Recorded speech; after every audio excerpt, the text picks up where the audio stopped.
If you're seeing a Zapier Error 100, don't worry. In most cases, this is a mapping or connection issue, and it's usually fixable in just a few minutes. In this video, I'm going to walk you through the exact steps to troubleshoot the error, refresh your fields, reconnect your app if needed, and check whether Zapier itself is having an outage. If this video helps, make sure to hit the like button and subscribe for more quick software tutorials. Let's get into it. First, let's understand what error 400 usually means. A 400 error often happens when Zapier sends the wrong type of data into a field. For example, you might be sending text into a number field, a true or false value into a date field, or an empty value into a required field. So the very first thing you want to do is open your Zap in the Zap editor and carefully review every mapped field in the step that's failing. Start by clicking into the action step that shows the error. Look at each field one by one and ask yourself, does this field expect a number, a date, a name, an email, or a plain text value? If you map the wrong type of information, remove it and choose a better matching field from the dropdown. This is one of the most common reasons a Zapier 400 error appears.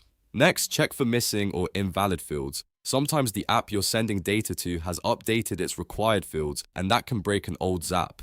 A field that used to work may now be required, renamed, or expecting a different format. To fix this, turn the Zap off first, then clear the affected dropdown or field mapping. After that, reselect the correct field from fresh options and map the data again using current sample data. This next step is really important. Remap and refresh the step. Go back to your trigger and pull in new test data so Zapier has the latest information to work with. Old sample data can cause a lot of problems, especially if the structure of the source app has changed. Once you have fresh test data, return to the failing action step, clear out the old mapping, and carefully connect the correct fields again. This refresh often fixes the issue immediately. If the error still appears, the problem may be your connected app account. Sometimes the API token has expired, permissions have changed, or the app scope has been updated. In that case, go to your connected accounts inside Zapier and reconnect the app. That usually means revoking the old connection and then re-authenticating it with the correct account.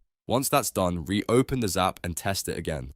Now, if none of those fixes solve the problem, there's one more thing you should always check, whether Zapier is having an issue on their side. Go to status.zapier.com and look for any active incidents, outages, or degraded services. If Zapier is experiencing a temporary problem, your Zap may fail even if everything is mapped correctly. In that case, the best move is to wait until the service is fully restored and then test your Zap again. So to recap, here's the fastest way to fix Zapier Error 400. Check your field mappings, make sure you aren't sending the wrong data type, clear and remap any broken fields, refresh your trigger data, reconnect the app if needed, and finally verify Zapier's status page for outages. Following those steps will solve most 400 errors without any advanced troubleshooting. If this video helped you fix your Zapier issue, please hit the like button and subscribe for more tutorials like this. It really helps the channel, and I'll see you in the next one.